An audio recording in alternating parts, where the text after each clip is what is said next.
સૌને મારા ફરી જય શ્રી કૃષ્ણ.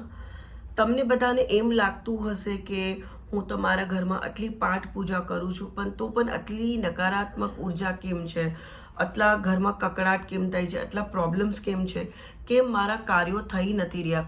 તો એ બધા માટે તમારે શું કરવાનું છે? હમણાં માઘ આપણે નવરાત્રિ કહેવાય, જેને ગુપ્ત નવરાત્રિ બી કહેવાય છે, એ ચાલી રહી છે.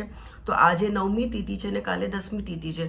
તો કાં તો તમે આ વિડીયો જોઈને આજે રાતના કાં તો કાલે બી કરી શકો છો. તમારા મંદિરમાં જો મા દુર્ગા કે મા અંબે માનો ફોટો હોય કે જે બી દેવી માનો ફોટો હોય, તો મા દુર્ગાનું નામ લઈને તમારે 11 લવિંગ, જે આખા લવિંગ 11 પીસીસ તમારે મંદિરમાં મૂકવાના છે.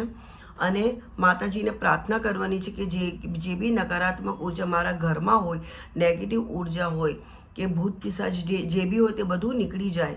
અને પછી તમારે એ બધી લવિંગ જે છે એને તમારે એક વાટકીમાં, કે જે આપણે ઉતારવા માટે કંઈક આવે છે, મને નામ યાદ નથી આવી રહ્યું, એમાં તમારે એ બીજા બે એક્સ્ટ્રા કપૂર મૂકીને તમારે પ્રગટાવીને એની જે આરતી હોય આખા ઘરમાં તમારે બતાવવાની છે.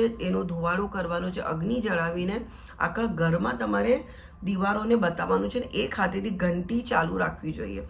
તો તમે મા દુર્ગા માનું નામ લઈને, નવદુર્ગાનું નામ લઈને કે હે મા દુર્ગા, મનમાં એ ધ્યાન કરીને કે ઘરમાં જેટલી બી નકારાત્મક ઉર્જા છે બધી રિલીઝ થઈ ગઈ છે ને હવે મારા ઘરમાં સુખ શાંતિ સમૃદ્ધિ બની રહે, એવું મનમાં ધારણા રાખીને આખા ઘરમાં તમારે એને ફરાવવાનું છે. દરેક દીવારના કોર્નર્સ પર તમારે બતાવવાનું છે. આપણે કે ને આપણે આરતી બતાવે એવી રીતના કરવાનું છે. તો આ તમે જરૂર આજે કાલે જરૂર તમે કરજો. અને આ વિડીયો વધારેમાં વધારે લોકોને શેર કરજો. અને તમને વિડીયો ગમ્યો હોય તો પ્લીઝ કમેન્ટ કરજો, કે જેનાથી મને વધારે પ્રોત્સાહન મળે કે હજુ મોર વિડીયોઝ બનાવું. Thank you.